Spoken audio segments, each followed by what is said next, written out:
You're listening to Exploring Anime with Friends, a JMO for Real podcast on YouTube, Spotify, Apple, and all major podcasting networks. I'm your host, JMO! And today's friend is my wife and co-host. How's it going today, hon? Hi, everyone. It's going great today. Excellent, excellent. Are you all excited for today's installment of Exploring Anime with Friends? Oh my gosh, yes. This is a really fun one. I like it a lot. Right? Definitely was a lot of fun. Today we'll be diving into the world of Wistoria, Wand and Sword, an action fantasy with elements of romance released in July of 2024. First, we'll meet our main character, Will Surfort, and go into his background with Elphera and how they grew up in an orphanage together. After that, we will then go into the early part of the first season, where we're observing Will and several others, including Colette and Scion, as they're going through their 6th year at the Magical Academy. Then we will go into the rivalry that starts to build as we're heading towards the Magical Games, with Will and Julius clashing heads. And finally, we're going to have a big team up of all of the top students at the Academy as they attempt to take on the dungeon together. And if you like what you're hearing today, remember to check us out on social media, like, subscribe, and follow. Shoot a comment, interact a little. We really appreciate it. Thank you. All right, Will, talk to us a little bit about the personality, and then we'll go into the history and bring Elphera into us. That's fair. First things first, Will's a good dude. He is working hard because he cannot use magic in this world of magic, but he is working hard to prove himself worthy. And like, perseverance, thy name is Will. Because he can't use magic, kind of gets picked on. And he does like a really good job not just lashing out. Like, I kind of felt a couple times Will could have been the bad guy if he wanted to. I mean, there's so much I want to say off of what you've said so far, because Will's biggest problems with one of his rivals stems from him actually not being the good guy. I mean, that's fair. Like, I don't know how to put it. I get the whole, I mean, blaming the victim is not a good thing. He was still kind of a jerk to him when he tried to reach out. Yeah, but Will's very focused, and it's not a, I'm trying to keep a low profile so I don't get picked on. It's more of a, screw you, I don't care about you either. Well, it's like, I don't need you. Yeah, like, I mean, I don't view Will as the pure-hearted protagonist, which you seem to, which it's okay. The thing that actually makes Will compelling to me is the fact that he has that chip on his shoulder, despite the fact that the setting leans it to where he should be viewed as an outcast. I mean, he was an outcast. The story does a good job at making it seem like he doesn't like the fact that he's separated and ostracized, but Will doesn't care. Did we ever see him react in a way to where he seemed like the victim in his mind? I mean, there's obvious times where he was like clearly bullied. I mean, most of his interactions with Scion are a little goofy like that. But somewhere in the back of his mind, he kind of knows he could take Scion. I mean, I don't think it's blatant about it. He could. That's the truth. You're right. It's interesting because we're interpreting the character very different ways. We are. You have him as a kind-hearted person who bounces back from bullying, and I have him as someone who it never fazed him to begin with because he has a silent swagger. You might be right, but it's every time he has the sword and pulls it out, he does amazing things with it. He does. He absolutely does. But like, there's the one scene I'm thinking of with Scion when they were kids. Will's got like a sign on his back. Yeah, loser or something like that. Yeah. Kids are mean to each other. That's all there is to it. And Scion like burns the letter off of his back, which for one, kind of provoking. And two, then tells Will, you could be one of my minions. Who is going to respond well to that? Yeah, I get what you're saying, but right after that, Will's just basically still walking forward with the whole piss off look on his face. Like, wouldn't you? It's not the way someone who feels like they're getting bullied reacts. It's the way that somebody reacts when they're demonstrating their meekness and saying, I know I could school you, but I know it would be more problems for me to school you. I mean, at that point, they were still kids. I don't think Will had that ability that he does later on. You know what? Leave a comment, guys. Yes, tell us. Which one of us do you agree with? I don't remember what episode it was, though. We very much disagree about a main character for the first time because Sarah saying he's a 0 to hero, And I'm saying he was a quiet badass all along. Okay, that's fair. It's the first time we've had this kind of disagreement. Yeah. And it really shapes how we viewed everything It going does. past this point. So We watched this completely different. we were watching two different shows. We really and were. That's going to make for an interesting episode today. I agree. Let's do this. No, very interesting. Well, things that we do know, he grew up without parents. He grew up in Yes. an orphanage. And he grew up with a young lady by the name of Elphara, who was inventing high-level magical spells at the age of 2 years old. Yeah. And this is not something normal. Yet Big somehow clarification. is still a best friend of Will, which in my mind, it kind of reinforces, but I could see how in your mind it would reinforce too, because he is a kind spirit and she does mention his kindness all the time. Yeah. But in my mind, it's game recognizes game and she knows that like, maybe I could be wrong. Because when she heads and becomes a Magiavander and ascends to the top of the tower, which we'll go more into that in a moment, I get the impression that she really believes she's going to see him there someday. That's fair. And if she ascended the first year, that means year one Will that we haven't seen a lot of yet already is that person. Yeah. But I can see how the background would reinforce your point of view on this too, which is kind of cool because now that I'm looking at it through your eyes as well, I can actually see where there's definitely a shot that you could be right. We could both be right. But tell us a little bit about Will's goal to become a Magiavander and lay a little groundwork of the world. A lot of school. Go to school, get good grades. That's just the basics. So Will wants to become a Magi. Yeah. Like, it's that basics for a reason. That is the bare bones. I'm not even sure it's the prerequisite definition. Like, no, because you don't have to earn. Actually, it's not. You don't have to earn all the points to get into the tower. You just have to be good. I mean, you have to be exceptional to rise in the tower. I mean, you have to get a ton of points, like an exuberant amount of points in the dungeon, in the lower academies. But that only rises you in the tower. That doesn't bring you to a Magiavander status. That's true. The Magiavander are the ones who sit at the top of the tower, who cast a barrier upon the sky to hold back what more or less amounts to the apocalypse. Yeah. So no pressure for those guys. Yeah, it's like it's a group of 5 that are really just keeping the world safe while inventing new magics and being the peak of magical perfections. I mean, you have to do something. Yeah. Because you're right. It's just doing well in school is not the same thing. And there's a dungeon and they get points based on the creatures that they kill, which is great and all. Well, that's with magic. That's the way Will gets points. Well, yeah, but no, they can all get points that way. Yeah, but he has to get more that way because he gets zeros across the board in his spellcasting class. So every other class he has to push for it, including dungeon diving. He's a dungeon junkie. That's basically what it comes down to. You know he spends more time down there than anyone else because he has to. In order to graduate during the course of 6 years at the academy, you have to get 7,200 points. That's just to graduate. Yeah. And if you graduate, you get to move up in the tower. But along the way, you can get pulled out for other things. Like if you invent new magic, that's the shortest way to climb the tower. But so few people can actually do that.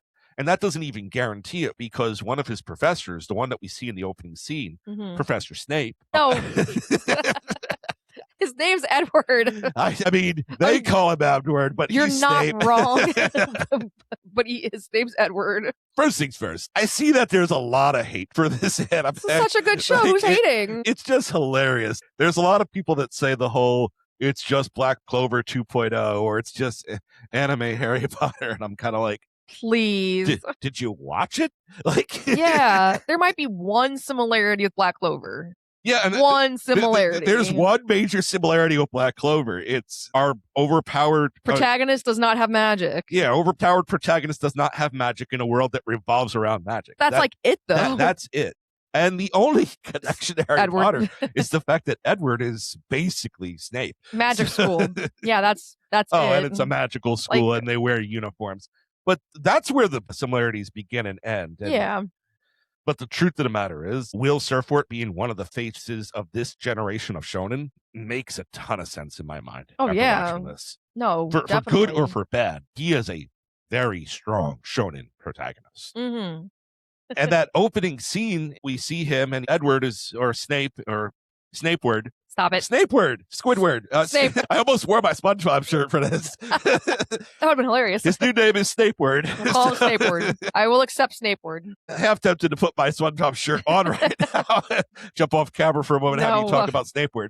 That's definitely our quote for the show, for those who see the YouTube thumbnail. Yeah, no, that's it. Man, it's having too much fun and not covering enough of the content.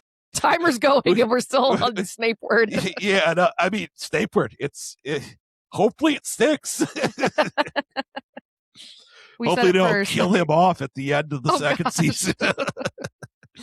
Oh, what were you saying though after all that? Oh, I'm just simply pointing out that he's not getting any points in his class, and oh no, he's not. Snapeward does whatever he can to embarrass Will. Oh my gosh, it's like a terrible hazing almost. Oh yeah, 100%. He calls him in front of class and tries to have him do some like fire magic. Yeah, right. And like everyone knows, Will cannot do magic at all. Yeah, this Dude's is just a jerk. This is their 6th year. They how many times are you gonna pull this joke in front of you're still pulling this at the beginning of the 6th year. Yeah. And you actually have someone in your class that excels in fire magic. Yeah.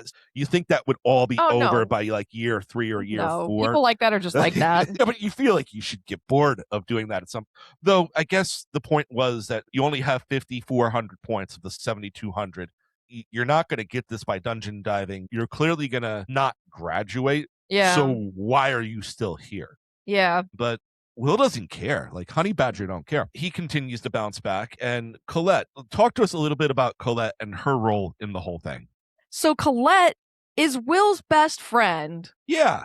That's what Will believes. Colette wants to be more, though. Colette wants to be more. But and not in this, I'm going to get him sort of way. In this, I mean, sometimes. Well, okay, fine. The whole Rosti versus Colette. Oh my gosh. That was hilarious. Rosti is Will's roommate and the one who makes all sorts of magical tech for him. They're both into Will, but Will's only into Elfie. He's only into Alfera. Absolutely. Because he's going to rejoin her someday in the tower. He's going to be the Magiavander as well. And then they're going to live happily ever after and make, tons of tower babies. Yes. But talk to us a little more about Colette and then Rosti afterwards. So Colette's the Earth Mage. She's got some pretty cool stuff that she can do, and I really appreciate the fact. Probably the best Earth Mage in the class from what we can tell. Probably. I really appreciate the fact that she's buddies with Will, and she actually helps him with her magic. She has this cool thing where she can put rock armor on his arm, and he could use that more effectively than just throwing punches, basically. Yeah. And she's a pretty nice person as a whole. And she's pretty strong for the class. Oh, yeah. She's not threatening the big 3, and she's not even on Scion's level. We'll go into that. But from what we can tell, she's probably the 5th strongest magic user in the class and probably the strongest Earth user. She already has enough points to graduate at this point. So tower advancement is a given for her. Though, as we'll get into later in the show, that's not necessarily the goal that they have because they would still like to be promoted before graduation. Yeah. Either way, she's pretty cool. I do like Rosti a lot. They're in the same dorm together. Rosti loves Will. Rosti's really there's one episode, once you get to it, you'll be like, oh, that's what they meant. Yeah. And it's hilarious. It's absolutely hilarious. But what Rosti does is, besides be a general supporter, he makes things. He's a artificer. Thank you. I just lost the word. He makes these cool little gadgets that Will can take with him. Will doesn't have magic. He has a really cool sword, but it's nice to have a little extra stuff up your sleeve. Magical explosions. We see Will defeat a really powerful monster in the early episodes. An Ice Walker of sorts, the highest version of that. And he defeats it solo. I mean, there's a girl there, Iris, and he's able to defeat this creature completely by shattering it with a magical explosion, with an item that Rosti gives him. And Rosti actually plays a huge role in a later fight that Will has that we're not going to go into because you definitely have to watch some of this. Yes. But Rosti is the type of friend that really helps get you through tough moments, just like Dubby is the type of friend that helps you get through, speaking during a podcast, because occasionally you need a nice refreshing sip. You really do. It's got some good stuff in it. It's one of those things, they call it jitterless energy drinks. I am not drinking that energy drink today because I have to get up early tomorrow. So I'm going with the grapefruit citrus hydrator. It tastes pretty good. I love it. And I drank the energy drink, the fruit punch, because I was in the mood for that today. I needed a little pick me up for the start of today. Yeah, sometimes you just need a little extra to get started. And this is preservative free, it's sugar free. You go to dubbi.com. And if you want 10% off, you use our code Exploring Anime 524. That's Exploring Anime in all caps. Get yourself 10% off and get yourself some Dubby energy drinks today. And you've already stuck around this far, so you clearly are enjoying what you're hearing here. Just hit that subscribe button. It's not going to take you any extra time or any real effort. Just click that as if you've made it this far. So we appreciate that. And as far as this goes, as from what I can tell, you can watch this anywhere you can watch anime. We watched it on Crunchyroll. All right. Moving right along, we've already talked a little about Scion and his rivalry with him that remains from first year to sixth year. That kind of feels like it's on both of them at the very least, right? Yeah, definitely. Even though the show tries to paint them as enemies, you see the strong rival vibes. Yeah. You see the Deku Bakugo. You see the Naruto Sasuke in the two of them right off the bat, which is something that really kind of goes for it when we're talking about its place amongst shonen. Anything you want to say about Scion before we move into the conflict of the second half of the first season? I mean, I like his magic, to be honest. Oh, that Like, Guardian Falcon or whatever it is. That was cool. That just out of nowhere came, and I was like, oh my gosh, that's so cool looking. Coolest magic of the show. Yeah. Yeah, no, screw everyone else. I agree. I mean, Snapeward has some pretty decent magic, but he does. It is pretty cool looking too. And it's like dark magic. It's not like a general element. Yeah, it's not a main practice one at all. One of the ways that he actually gets to stay at the academy, that Will gets to stay there, is the one who's in charge of the academy, headmistress Cauldron. He actually passes the test once he's given the sword versus Snapeward and is able to land a hit. Yeah. And that's this is what a teacher too. Yeah, that really keeps. Well, this is not just a teacher. He is. Oh, he's the closest one. He's the closest one to being a Magia Vander. I forgot that. Out of everyone there, it's insane that he's able to land a hit with a sword, because sword is not equivalent to the wand. And it's even crazier than that, because even when a rogue sword does show up, because this does happen occasionally and great heroes are born out of it, they all embrace being a sword.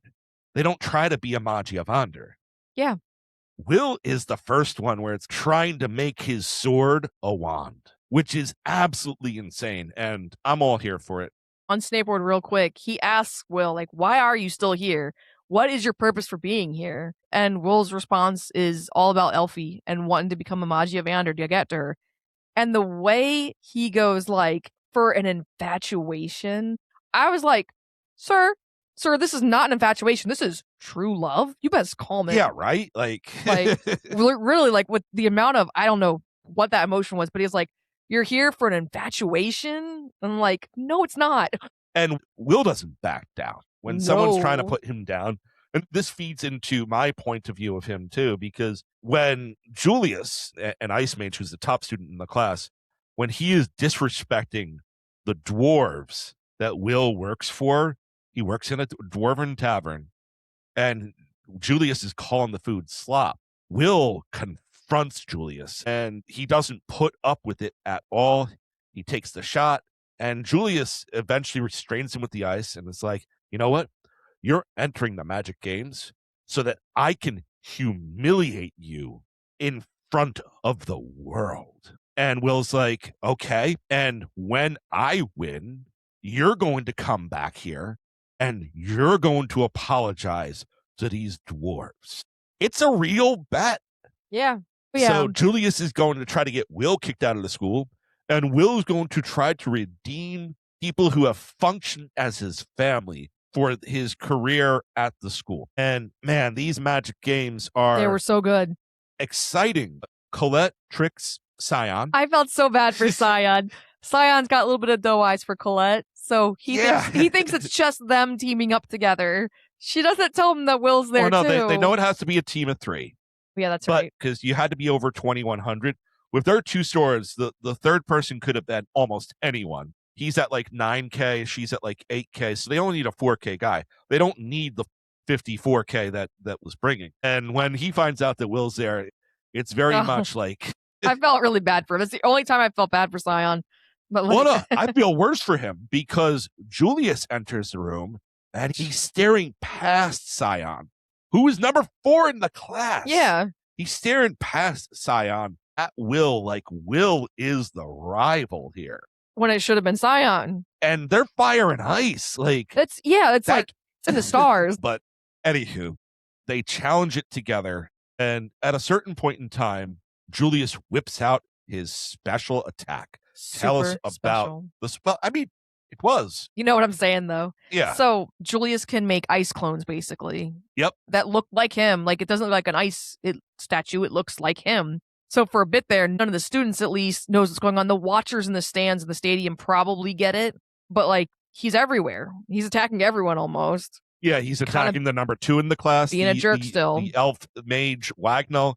He's attacking the number 3 in the class, Liliana, the mistress of melee lightning attacks. He attacks on all fronts. And while he attacks our group with Will, Scion, and Colette, Colette defeats him, and Will and Scion start fighting. Yeah, Scion's like, I've had enough of this. We're rivals. We're having this fight right now. And Will's like, what are you talking about? This is not a good time. And Scion just doesn't care. And they're front running right now. Yeah, they're in the lead. Colette has put the stone gauntlet on him. She's made him a stone sword. And Will has been showing off. Oh, yeah. Like, this is his coming out party. Mm-hmm. And a professor that he's really close to, Werkner, warned him about entering into this because this would reveal what he is. Like, this is similar when we talked about Orgeri Cap, how that one race put her on the national scene. Yeah. This is the one that puts Will out in front of everyone. And he's shining. Oh, yeah. Oh, he's doing brilliantly. And the goal of this competition is to get the crown and claim it. Mm-hmm. And after fighting through all the obstacles to get there, you just have to grab the crown and claim it in the center arena. Colette calms down Scion. What happens when Will gets to the arena? Well, it's Julius and his 2 partners standing right in front of the crown. And then Julius brings out his little ice clones and the fight ensues. And it's a really, really cool fight. Kind of an embarrassment eventually. Ultimately, Will points out that what Julius is doing is nothing special. Well, before you say that, I need to point out one thing. Julius is doing this really, really awesome ice magic, but it's flawed. He needs to rely on his teammates to keep the clones intact. And this is something that Althera was doing when she was 2. Remember? This is the thing that she created when she was 2. Created and mastered. And he barely has the full control over it. He still needs people to help. I mean, and Julius does fight with the clones after his 2 partners go down, but it's just a constant losing battle.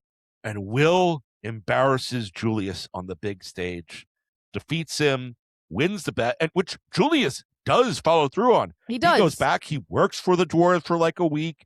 And I was really just legit surprised. Like, honestly, not a bad guy. Like, terrible to Will, kind of a but jerk like, still, at least a man of his word, yes, right? Yes. And Will turns around, ready to claim victory, and the truth of the matter is, Wignall is standing right there, and he's like, number 2 in the class, the elf, and he's kind of like, guys, you didn't have to fight. And he's putting the crown on his head. He just got it. And at that moment, it's like, oh, well, I guess Will's hubris. I mean, I blame Julius more than Will. But no, Will at any point Julius in time, was going to stop him the whole time. No, he was too fast.